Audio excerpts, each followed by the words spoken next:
Hello दोस्तों, veterans, नमस्कार। मैं दीवान सिंह। मैं आपको बताना चाहूँगा कि अभी जो संभावनाएं बन रही हैं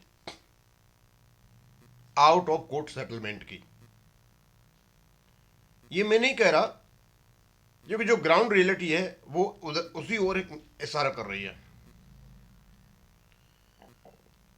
जो अर्ली हियरिंग 10 दिसंबर को होनी थी और 17 दिसंबर का टाइम दिया गया था, और इसमें फीलर्स ये गई 17 दिसंबर को ये फाइनल हो जाएगा, तो इसका मतलब बिना आर्गूमेंट के केस फाइनल हो जाएगा। सीधा सीधा है आउट ऑफ कोर्ट सेटलमेंट।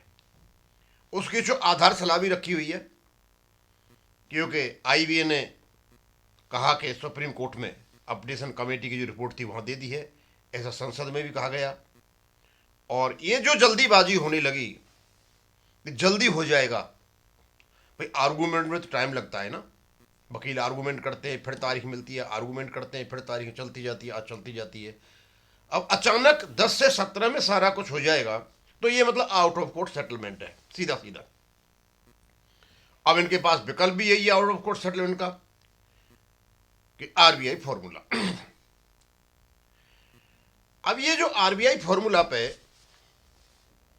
ये आउट ऑफ कोर्ट सेटलमेंट जो होगा, क्या केस को सुलझाने के लिए है? बड़े लंबे दिन से चला है, 32 साल हो गए। या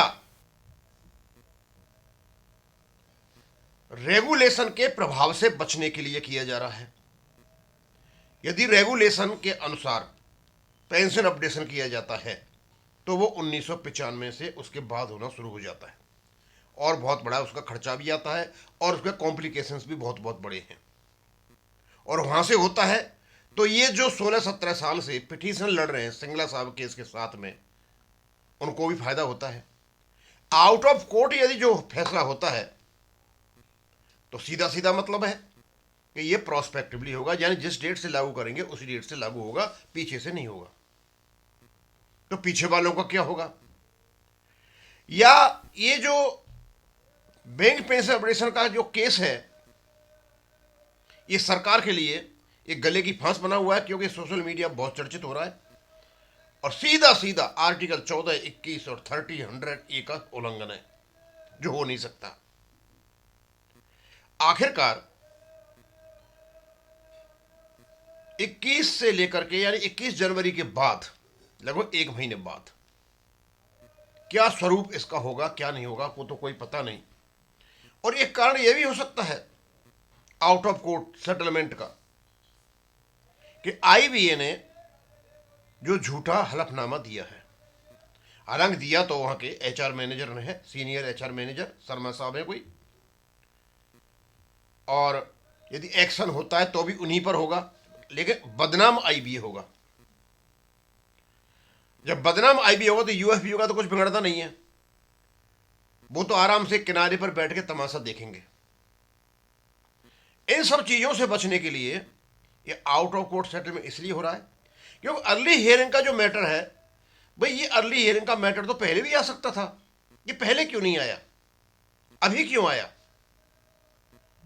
और कुछ ऐसी घटनाएं भी हुई, शायद एआईबी पार्क वालों से आईबीए ने कहा था कि अपना केस वापस ले लो, हम आउट ऑफ कोर्ट सेटलमेंट करते हैं, वो राजी नहीं हुए थे। अब मुझे तो नहीं लगता कि अब जो तारीख पड़ेगी उस पर कोई आर्गूमेंट होगा, यानी रेगुलेशन बेस्ड कोई पेंशन अपडेशन होगा। खिचड़ी और जी कुछ पक रही है। अब हम दूसरी बात पर आते हैं। हम सोच रहे थे कि जब से ये काया है केस इसका, चंडीगढ़ हाईकोर्ट से लेकर के आज तक सिंगला साहब वाला केस, इसको 17-18 साल हो गए, और इस बीच में बताते हैं कहीं 11 सीजेआई रिटायर हो चुके हैं। आप अंदाज लगाइए कि एक केस जिसके ड्यूरिंग 11 सीजीआई रिटायर हो चुके हों, तो न्याय की कैसी धज्जियां उड़ी होंगी। अब हम दूसरी चीज पर देखते हैं कि भाई पेंशन अपडेशन बैंकों में क्यों नहीं होता है? ऐसा क्या कारण है कि बैंकों में पेंशन अपडेशन नहीं होता है? और सिविल में पेंशन अपडेशन होता है, वो किस नेम के तहत होता है? भाई सीसीएस रूल 1972 में किसी भी जगह पेंशन रिवीजन या अपडेशन का जिक्र नहीं है। उसके बाद भी पेंशन अपडेशन होता है और उनका 2021 या 23 में रेगुलेशन 66 में अमेंडमेंट हुआ था सीसीएस 1972, तब से वहां स्पष्ट लिखा हुआ है पेंशन अपडेशन रिवीजन है, उससे पहले नहीं लिखा हुआ था। तो ये पहले कैसे होता था? पहले किस नियम के अंतर्गत होता था? तो इसका मतलब जिसकी लाठी उसकी भैंस। सारे के सारे देश का एग्जीक्यूटिव्स के हाथ में है और एग्जीक्यूटिव्स जो बड़े बड़े सेक्रेटरी, प्रिंसिपल सेक्रेटरी, ये जो बड़े बड़े दफ्तरों में बैठे हुए हैं, मिनिस्ट्रीज में बैठे हुए हैं, उनकी पेंशन अफेक्ट होती थी और उनकी पेंशन अफेक्ट होती थी तो कोई नियम न होने के बावजूद भी उनका पेंशन अपडेशन होता है। लेकिन जो व्यक्ति सुबह से लेकर शाम तक अपनी जिंदगी इस देश की आर्थिक प्रगति में लगाता है, उसका पेंशन अपडेशन नहीं होता है। तो सीधा साधा मतलब है भाई, बैंक जो आते हैं ये तो मिनिस्ट्रीज के नीचे आते हैं, फाइनेंस मिनिस्ट्री के नीचे आते हैं, उसके नीचे भी सेक्रेटरी बैठे हुए हैं, वो सिविल में आते हैं, लेकिन उसी के नीचे जो बैंक काम कर रहे हैं वो बैंकों में हो जाते हैं। ये कैसे हो गया भाई? फाइनेंस मिनिस्ट्री में जितने भी लोग काम कर रहे हैं तो स्वाभाविक सी बात है वो भी बैंकों के साथ ही उनका हिसाब किताब होना चाहिए, लेकिन नहीं, वो अलग हिसाब किताब है क्योंकि वो एग्जीक्यूटिव्स हैं। तो इसका मतलब ये हो गया जिसके हाथ में पावर है वो अपना अपडेशन कर सकता है और जिसके हाथ में पावर नहीं है वो अपडेशन नहीं कर सकता है। तो बैंकों में अपडेशन नहीं होने का यही कारण है, शायद एलआईसी में भी यही कारण है, आरबीआई में भी यही कारण था, क्योंकि वो भी फाइनेंस मिनिस्ट्री के नीचे आते हैं।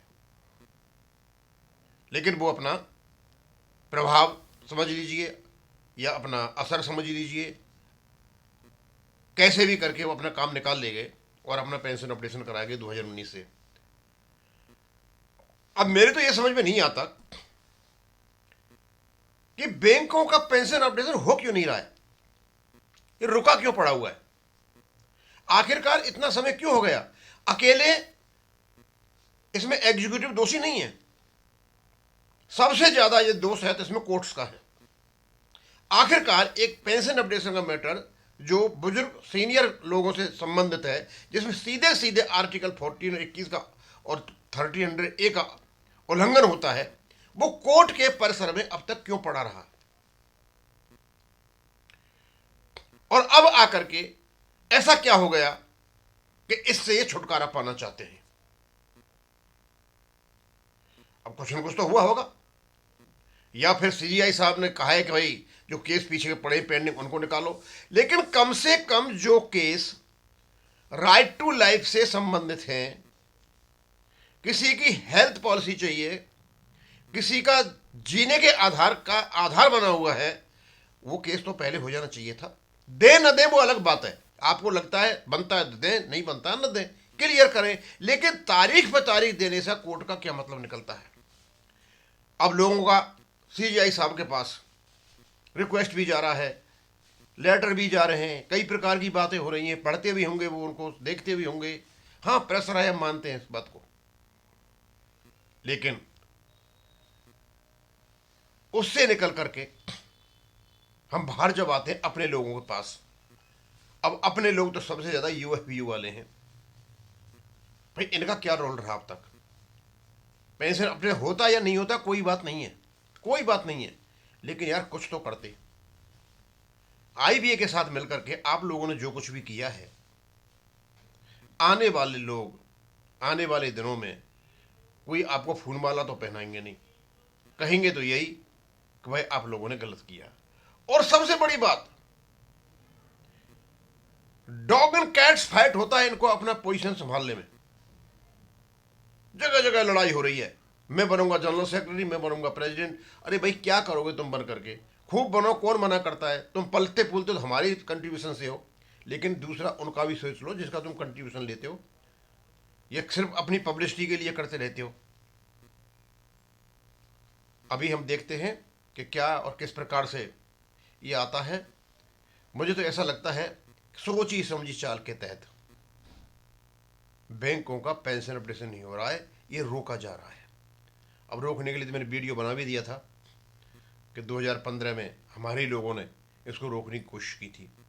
एनीवे दोस्तों, हिम्मत हारने की ज़रूरत नहीं है, हिम्मत रखे रहो, क्योंकि आदमी अपना प्रयत्न करता है। आप कर रहे हो, साथ देख रहे कर रहे हो, देखते हैं आगे क्या होता है।